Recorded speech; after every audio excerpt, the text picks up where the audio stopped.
Okay, class, let's take a look at what happened after the Civil War and consider how close America is coming to Lincoln's vision as the last best hope of Earth. So, our question is, how much progress has been made in America from 1865 to 1900 in the period immediately following the Civil War? To look at this question, we'll consider four areas: Reconstruction, the West, industrial growth, and the American dream. Let's start by thinking about what happened at the end of the war. After Gettysburg and Lincoln's Gettysburg Address, where he redefines the meaning of freedom, we know that he engages then in a political battle with the radical Republicans. Lincoln's belief was that after the war, the South should be brought back into the Union as seamlessly as possible. But the radicals believed the South needed to be punished in order to change their way of life. After Gettysburg, Robert E. Lee had stayed alive, but Ulysses S. Grant chased him down and finally, causing so much destruction, forced the South to surrender. So Lincoln's plan was to bring the South back with what he called the 10% plan. Lincoln's 10% plan would allow the Southern states to come back into the Union if only 10% of the people who voted in the election of 1860 swore an allegiance to the Union. This was difficult for Lincoln because he believed that the Southern states had never actually left the Union, but at the same time he wanted to ensure gradual change in the South and knew it would take a long time for it to happen. The radical Republicans, however, led by Thaddeus Stevens from Pennsylvania, believed that there had to be much more punishment for the South, and the radical Republican plan called for the military occupation of the Southern states, forcing change on the South. This change would include things like the 14th Amendment. The three amendments to the Constitution passed during the Reconstruction period included the 13th Amendment, which abolished slavery, the 14th Amendment, which made slaves citizens, and the 15th Amendment, which gave blacks the right to vote. The 14th Amendment, however, is arguably the most important thing to come from this period. The 14th Amendment calls for all persons born or naturalized in the United States to be citizens of the states, and that no state shall make or enforce any laws which abridge the privileges or immunities of all the citizens, nor can states deprive citizens of life, liberty, or property without due process. This 14th Amendment will become one of the most important areas of law with Supreme Court cases in the 20th century. The Reconstruction period will continue to be controversial as Northerners move to the South, people called carpetbaggers, and Southerners who turned to support the Union, called scalawags, help bring the Reconstruction period to an end and help rebuild the Southern states. But there's a backlash in the South to this change, and even though the Northerners and those Southerners who support the North have begun to rebuild the South economically, the Southern states and many of their citizens push back against these changes. The Ku Klux Klan organizes and continues to terrorize blacks, keeping them separate. Laws, called the Black Codes, keep blacks separate from whites and create special rules, such as voting requirements for former slaves. Sharecropping keeps them on the land they originally lived on as slaves, and now, although they're no longer in chains, they are instead economically captured by the sharecropping system. All of this segregation is confirmed when the Supreme Court, in the Plessy versus Ferguson case, declares that separate can be equal. So the Jim Crow laws and the Black Codes of the South in 1896 are basically encoded into law. The Supreme Court is now saying that separate is okay as long as those separate facilities are considered equal. The Reconstruction period comes to a halt with the election of Ulysses S. Grant and then followed by Rutherford B. Hayes. The northern states essentially give up on their punishment of the South, and Reconstruction is somewhat of a failure. After Lincoln's assassination, the battles between the radical Republicans, and those that wanted to move the country forward, end in 1877 with the military withdrawal from the South. And now the southern states will be able to continue their segregation policies all the way up until the 1960s, when civil rights will begin.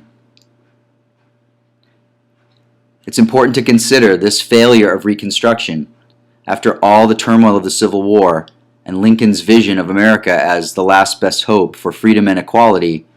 The southern states have essentially gone back to their way of life that they held before the war. Only now, slavery has given way to segregation, the Ku Klux Klan, and sharecropping. The second area for us to consider is the westward movement. Frederick Jackson Turner famously argued that the American West is the story of America, that westward migration has always been part of our identity as a country. Turner's thesis, as it comes to be known, is that the West is best, and gives this idea that moving west has always been America's destiny. Hundreds of thousands of people move west in search of a new life. And these western resources, like the Great Plains and minerals like silver and gold, draw people to the west. You can see in this map of the western United States the sheer amount of mineral and natural resources that exist in the western areas. Unfortunately, however, as the cattle frontier moves westward as well, and the long drives push cattle to cities to allow for meat packing industries to grow, there is an obstacle to this westward movement. The Native Americans stand in the way of this progress, and as a result, in the period following the Civil War, from 1870 to 1900, the Native Americans are essentially obliterated in the West, and the genocide of the Native American people that started with the first colonists coming to the New World continues as the natives are pushed further and further west and organized into reservations.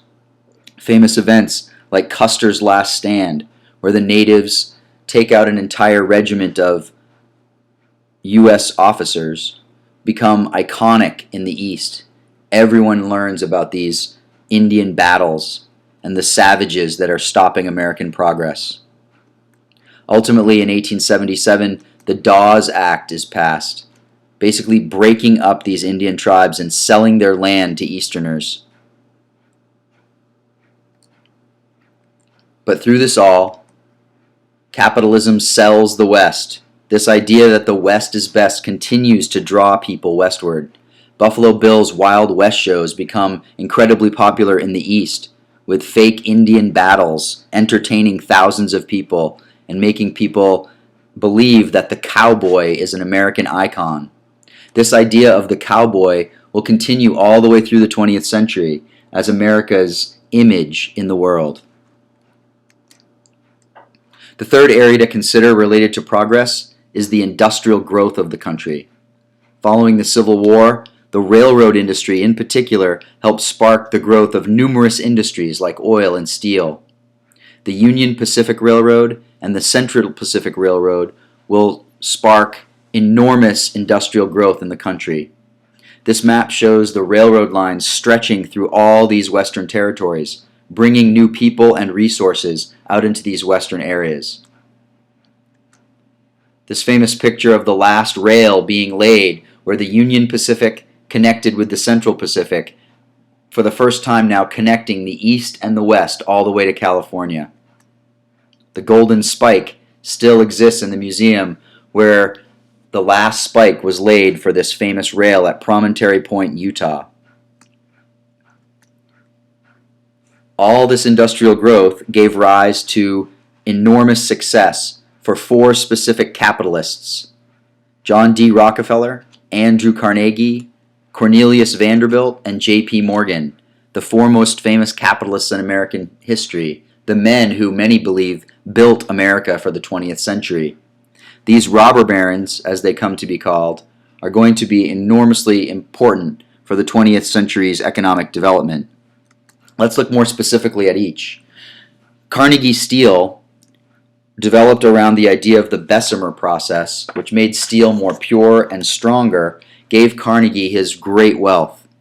The Carnegie Steel Corporation will also help spurn the development of Rockefeller's Standard Oil, both oil and steel being incredibly important for the railroad industry. Rockefeller's Standard Oil will make Rockefeller the richest man in history. At one point, Rockefeller had $600 billion of wealth, which at the time was over 2% of all the wealth in the United States. To put that in modern terms, Bill Gates today has a wealth of approximately $40 billion. So when you think about J.D. Rockefeller's wealth of $600 billion, he would have been one of the richest men in history. J.P. Morgan also comes along, organizing and buying out Carnegie Steel, creating his own steel company, and as well as making enormous wealth in the banking industry. We'll be talking more about J.P. Morgan in the next few weeks, but J.P. Morgan's incredibly important to this idea of the robber barons, these great capitalists who grew their wealth enormously over this time of economic growth. Many of them formed monopolies, where the capitalist system, basically, they were able to take over all phases of industry. This chart might help you understand monopolies a little bit more.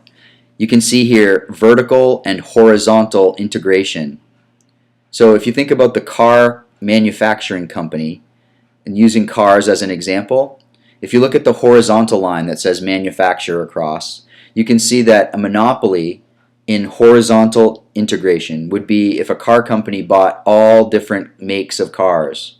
So if you imagine if Toyota bought Honda and Ford and Volvo and all those car companies along that horizontal line, that would be horizontal integration.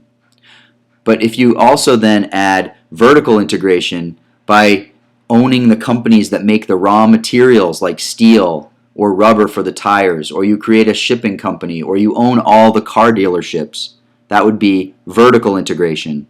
So in capitalism, if you can take all the horizontal companies and all the vertical companies, you can create a monopoly, very much like Standard Oil created during the early 1900s in American history. Let's move on to what happens as a result of this growth, though. There is a backlash to this growth of the industries. First of all, the government passes a law called the Sherman Antitrust Act to try to prevent monopolies from destroying the American economy. However, very few of these monopolies are challenged in court in the early days of the Sherman Antitrust Act. But the labor unions do begin to form. The workers do begin to fight for their rights against the power of these industrialists. The first labor union, formed by Terence Powderly, was known as the Knights of Labor, and the second, arguably more important, was the American Federation of Labor, started by Samuel Gompers. Both of these unions made the effort to unify workers against the power of the industrialists. But it's important to keep in mind that even though there were successful strikes, like the Homestead strike and the Pullman strike in these early days, less than 10% of all workers were engaged in unions, basically meaning that they had very little power over the industrialists or the robber barons and all of their wealth. The final category we need to consider is the American dream. And when we think about the American dream, we think about immigration. On the Statue of Liberty it says, "Give me your tired, your poor, your huddled masses yearning to breathe free." This statue, donated by the French in the late 1800s, sits at the mouth of the harbor in New York City, welcoming immigrants that flooded into America in the late 1800s.